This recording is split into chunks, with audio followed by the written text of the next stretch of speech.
حضرت سلیمان کے لیے جنات کے کھودے ہوئے کنویں۔ سعودی عرب کا ایک گاؤں لینا عہد قبل از تاریخ کے کئی عجائبات پر مشتمل ہے۔ یہاں حضرت سلیمان علیہ السلام کے لشکر کے لیے جنات کے کھودے ہوئے 300 کنویں بھی ہیں۔ ان میں سے بیشتر اگرچہ ناکارہ ہو چکے ہیں، مگر 20 کنووں سے اب بھی لوگ میٹھا پانی حاصل کرتے ہیں۔ جنات نے یہ کنویں زمین کے بجائے سخت ترین چٹانوں کو توڑ کر بنائے تھے، جس پر اب بھی ماہرین حیران ہیں۔ ان عجائبات کو دیکھنے کے لیے دور دور سے سیاح اس علاقے کا رخ کرتے ہیں۔ العربیہ کی رپورٹ کے مطابق سعودی عرب کا یہ تاریخی گاؤں لینا مملکت کے شمالی شہر رفح سے 100 کلومیٹر کے فاصلے پر واقع ہے۔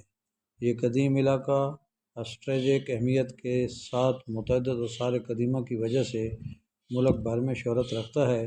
یہاں ایک قدیم قلعہ بھی ہے۔ پرانے زمانے میں بیت المقدس اور یمن کے مابین پیدل سفر کا مشہور راستہ اسی گاؤں سے گزرتا تھا۔ عدن سے عراق جانے والی ملکہ زبیدہ کی بنائی ہوئی مشہور سڑک درب زبیدہ بھی یہیں سے ہو کر جاتی تھی۔ اب بھی سیر و تفریح کے شائقین بڑی تعداد میں اس علاقے کا رخ کرتے ہیں۔ سعودی محقق حمد الجاسر کا کہنا ہے کہ اس قدیم گاؤں میں حضرت سلیمان علیہ السلام کا لشکر بھی اترا تھا۔ سلیمان علیہ السلام جب اپنا لشکر لے کر یمن جا رہے تھے تو یہاں ٹھہرے تھے۔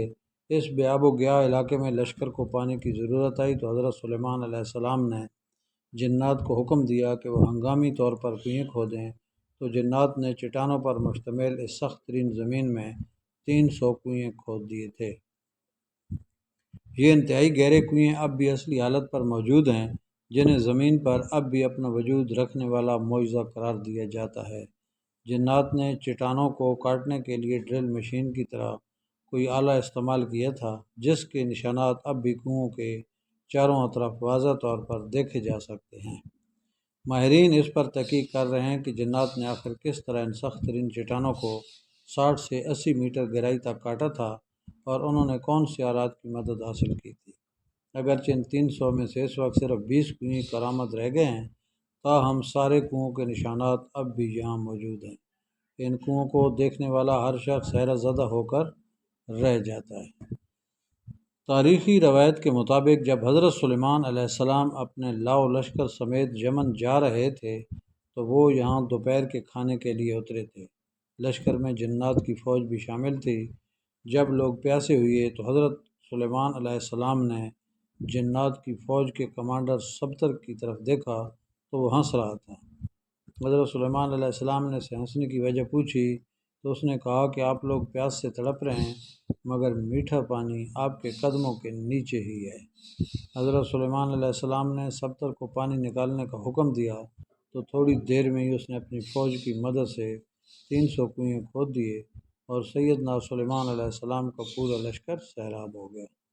معروف مورخ یاقوت حموی کے دور تک یہ سارے کنویں میٹھے پانی سے لبالب بھرے ہوئے تھے۔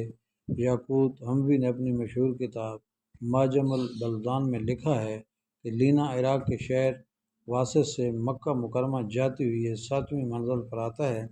یہ علاقہ اپنے میٹھے پانی کے کنووں کی وجہ سے شہرت رکھتا ہے۔ ان کنووں کی وجہ سے یہ علاقہ بعد میں ایک تجارتی مرکز بن گیا تھا، جہاں عراق اور عرب کے تاجر منڈیاں لگاتے۔ نجد سمیت سعودی عرب کے شمالی علاقوں کے لوگ یہاں کر خریداری کرتے۔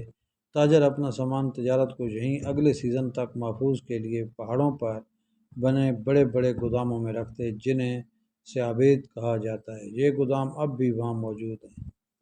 علاوہ ازیں یہ علاقہ مختلف آثار قدیمہ کی وجہ سے بھی شہرت رکھتا ہے۔ سعودی حکومت نے یہاں ایک شاہی قلعہ بھی تعمیر کروایا ہے۔ سن 1354 ہجری میں تعمیر ہونے والے اس قلعے کو گارے پتھروں اور لکڑی سے بنایا گیا ہے۔ واضح رہے کہ حضرت سلیمان علیہ السلام کو حق تعالیٰ نے جنات پر بھی حکومت دی تھی۔ جنات نے ان کے حکم سے بیت المقدس کی تعمیر میں حصہ لیا تھا۔ وہ دور دراز سے پتھر اور سمندر سے موتیاں نکال کر لاتے تھے۔ ان کی تعمیر کردہ عمارتیں اب بھی موجود ہیں۔ اس کے علاوہ بھی حضرت سلیمان علیہ السلام جنات سے بہت سے کام لیتے تھے، جس کا ذکر قرآن کریم میں بھی واضح طور پر کیا گیا ہے۔